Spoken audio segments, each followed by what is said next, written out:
theoretically that's from being around inside that cave at that particular time.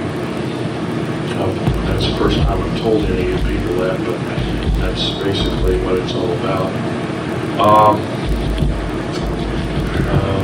Different time here, I think we're doing right. Well, we've talked about the dumb bases and the black projects predominantly,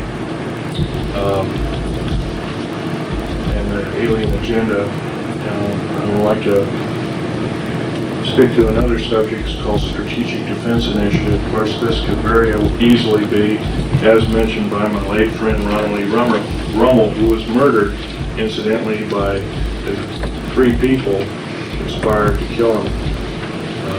One person did the killing. One was a NSA officer, and one was an alcohol, tobacco, and firearms officer. Both are in custody as we speak. The third gentleman is fighting extradition. He's in Czechoslovakia. Most likely able to successfully fight extradition because they don't follow the U.S. law very well.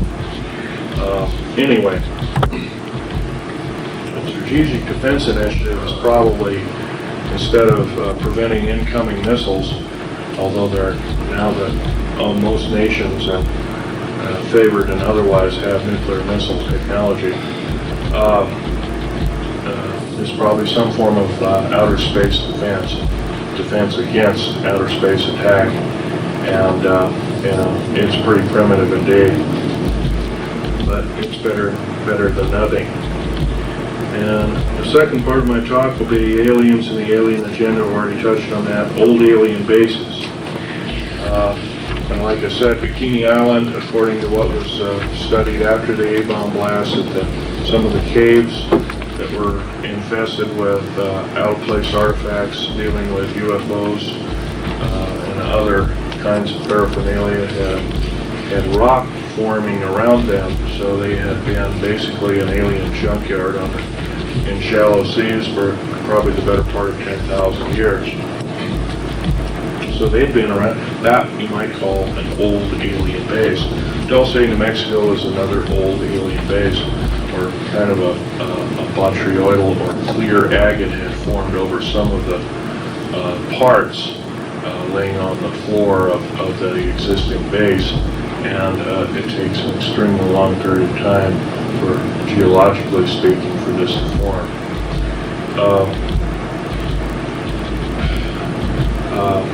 The aliens have probably been here the better part of at least 500,000 and maybe as much as several million years, although I have artifacts here which show artifacts like a small turbine-looking device sitting in 220 million year old fossil coral, and I also have alien metals which are present in other kinds of rock formations, including a piece of petrified wood where an insect had basically burrowed a hole around one of its limbs, and then something had literally, like a laser, had literally sliced through it, but the cambium or the actual layers of the wood had bent as the beam burned its way through it. I've got that in here too, as well as an original piece of instantly petrified, looks like a garlic root that was found in and around Area 51. And this particular piece of garlic type plant was instantly petrified. It contains the same exact chemical structure of the quartz crystal, and the quartz crystal only grows in a certain left-handed crystal pattern, and that same pattern is extant on fossil, instantly petrified or fossilized plant life of Hiroshima and Nagasaki. It's identical, chemically identical. So, anyway, the next part of this, second part of the talk, are treaties. Basically, there were 4 distinct treaties made through the United States government from the alien encounter. The first one was in 1944, The second one is 1954. The third one is 1962. And the fourth one was 1979. I'll go backwards. The 1979 treaty was a total violation of, incidentally, in Dulce, New Mexico, where I got badly hurt. 66 Secret Service and Delta Force people lost their lives, 22 of which were on loan from other countries, Israel, Germany, Norway, and South Africa, if I remember. I was the only geological engineer down there to analyze the situation. The government almost basically lied to us. They kind of said that alien presence might be there, but they didn't tell us that they knew that there was an alien base and that they'd already attempted to make contact. And of course, this was disturbing indeed. In fact, a couple of the engineers who managed to survive put the project under duress. Another part of the talk are the intelligence community. The Nazi group, the World War II Nazi or Hitlerian group, the Fatherland Intelligence Agency, trained our CIA, our OSS, which became our CIA, and other intelligence communities predominantly, and are still being employed today as we, in quote, the federal government today trains Bosnian troops on American soil, and from what I understand, that's totally illegal, and that's another topic.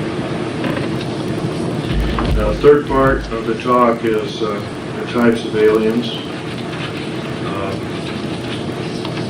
The large gray two large grays that I shot and killed.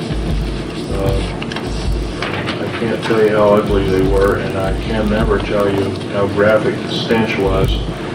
But in the cave, there were large cauldrons or tanks. They kind of looked like a big oval cattle feeding tank, but they weren't. They were special, looked like a stainless steel or metallic tank. And they were filled with alien and human body parts, and generally glands and what looked like some kind of blood. Now, I've always been taught that blood after a few minutes starts to congeal, but this was one of these vessels that in the melee had tipped over and all this bloody liquid had spilled out. It was a mess, and it was definitely not coagulated. How they did this is anybody's guess. So if we remember anything about cattle mutilations, we might also think that basically the blood in these cattle are totally drained out. There's no blood around. In quote, the murder scene of the cattle. So this might be the way they're doing it. Now, whether this is sponsored by our government or other governments is a good guess. If it were up to me, I'd say yes, we're in the thick of it. We made a pact with the aliens, and therefore we must know what their agenda is, and also the federal government must also further know that if they keep the big lie going, they must be in the thick of it in the worst way, and if that's the case, they're an enemy of gross concern. Who is we, you say? We, in quote, the federal government. The Department of State? Department of State, Department of the Air Force, Navy, Army, Marine Corps, basic force services, plus the military policing facilities, and the FBI and all the different, they're all hooked into the black projects as a whole.